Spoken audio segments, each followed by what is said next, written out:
गिरकर जो उठ सके वही विजेता कहलाए।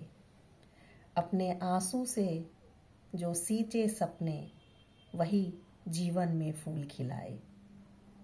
ये 4 लाइनें हमें सिखाती हैं कि हम अपने जीवन में गिरकर उठकर अपने मंजिल की ओर आगे बढ़ते हैं तो विजेता कहलाते हैं।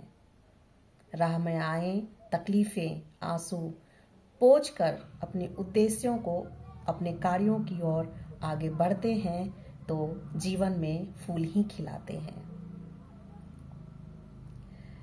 हम सभी अपने जीवन में आगे बढ़ना चाहते हैं और संघर्ष कर, तप कर आगे बढ़ते हैं। और सच्चा विजेता वही कहलाता है जो तप कर, संघर्ष कर दूसरों को भी रोशनी देता है।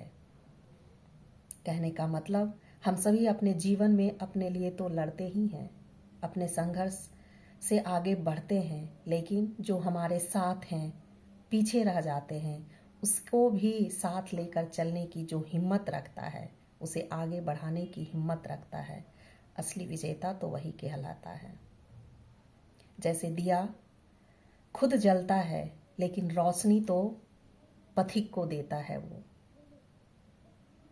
तो आइए सुनते हैं दिया और आंधी की कहानी। एक गांव था, उस गांव में एक साधारण सा किसान रहता था। उसका नाम था रामू। वह हमेशा परेशान रहता था अपने जीवन से, लेकिन कभी भी उसकी चेहरे की मुस्कुराहट हटती नहीं थी। कभी उसके घर बीमारी आ जाती थी, कभी फसल बर्बाद हो जाते थे। वो हमेशा अपने संघर्षों में ही उलझा रहता था। फिर भी वह अपने घर के आगे दिया जलाना नहीं भूलता था। वह हमेशा रोशनी रखता था।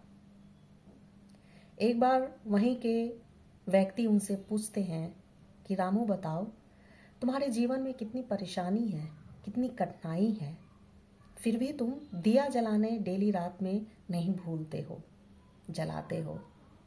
तो कहता है वो कि परेशान तो हम हैं ना, लेकिन इस दिए से क्या स्वार्थ, ये तो जल के भी दूसरे को रोशनी देता है ना। आज अंधेरा है, कल तो रोशनी होगी ही।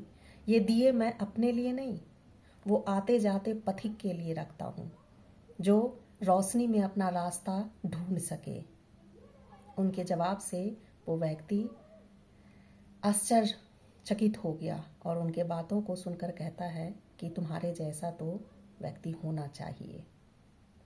एक बार उसी गांव में बहुत आंधी तूफान आए, चारों ओर अंधेरा हो गया, लेकिन वो रामू के द्वारा जो दिया से रोशनी किया जाता था वो दिया जलता रहा, क्योंकि वो उसे हाथ से ढक के उस रोशनी को जलाए रखा।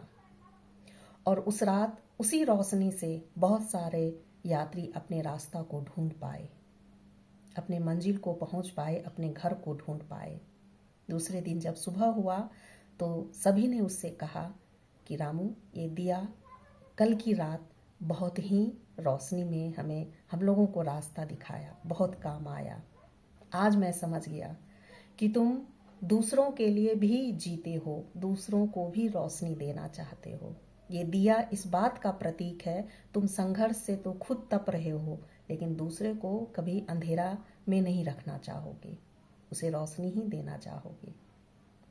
तो हम सभी इस कहानी से सीखे कि हमारे जीवन में तो संघर्ष लगा ही रहता है। जीवन है तो संघर्ष है, इस संघर्ष में खुद तप कर दूसरे को कभी भी उलझाना नहीं चाहिए, उसे हमेशा रोशनी देने का कार्य करना चाहिए। खुद अंदर से तकलीफ है, लेकिन कोई अगर आपसे सलाह लेने आए तो अपने तकलीफ़ों को पीछे रखकर उनकी मदद जरूर करना चाहिए।